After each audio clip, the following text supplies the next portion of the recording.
The original source of energy is what? The sun. Then, plants use the sun's energy during the photosynthesis to convert water and carbon dioxide into sugar and oxygen, and they store the energy in the chemicals that the plant produces. When animals eat plants, the energy is transferred to their bodies. So then the plants and animals die and decay, and they sink to the bottom of the sea or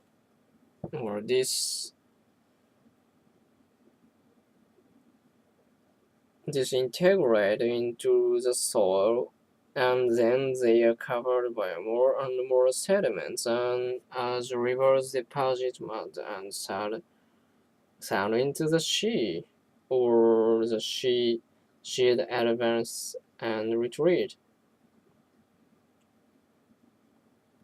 Okay, of course, it's a very gradual process, one that takes place over millions of years. But finally, the organic material begin to transform into the hydrocarbons, and the hydrocarbons eventually become oil and gas deposit. So how does this happen? Well, at first, the oil and gas are mixed with sand and sediment, but as the layers on top increase, then so does the pressure. And under pressure, a mixture of oil and sand and water. They seep down through the layers of porous rock. That's usually sandstone or limestone, so they sink down until they reach a layer of non-porous rock. And that's where they pull because they can't pass through the non-porous rock.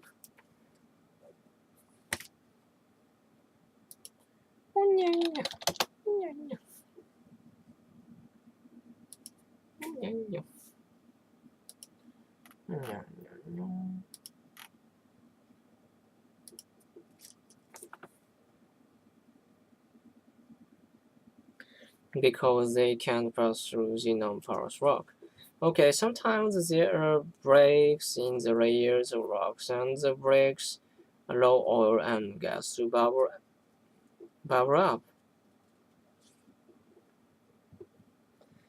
And eventually they reach the surface of Earth again. So when this happens, the gas and some oil evaporates into the air, but they leave a sticky black tar that appear in pools or pits or on the surface. But most crude oil is found in underground formations. Most crude oil is found in underground formations, which we call troughs. So today, I want to talk about the major types of oil troughs.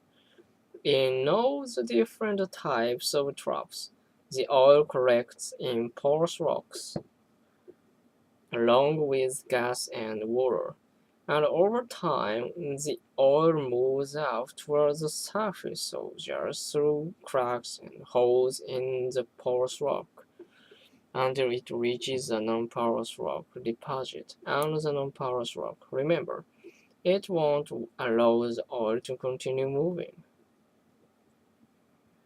So the oil becomes trapped under the non-porous rock deposit.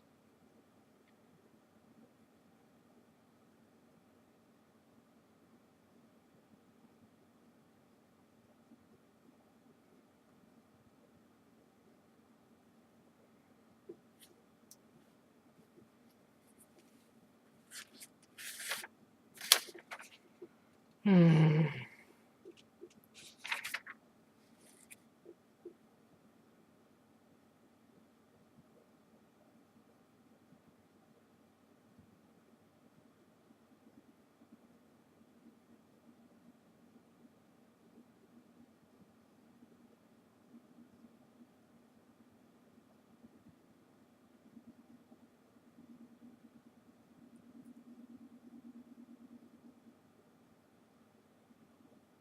Now think for a moment. While oil was forming and moving, the earth was also undergoing changes.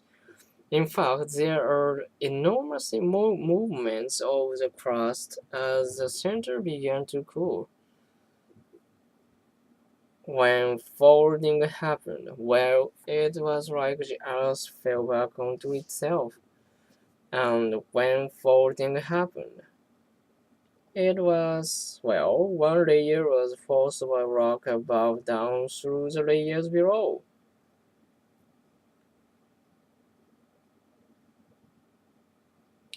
So you can see that the repositioning of porous and non-porous rock. This repositioning would have affected the movement of oil. When just shifted, cracks would have been opened and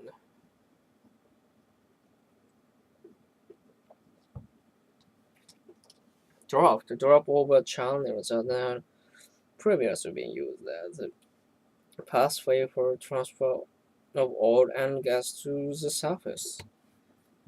ここもう一回読むべしだね。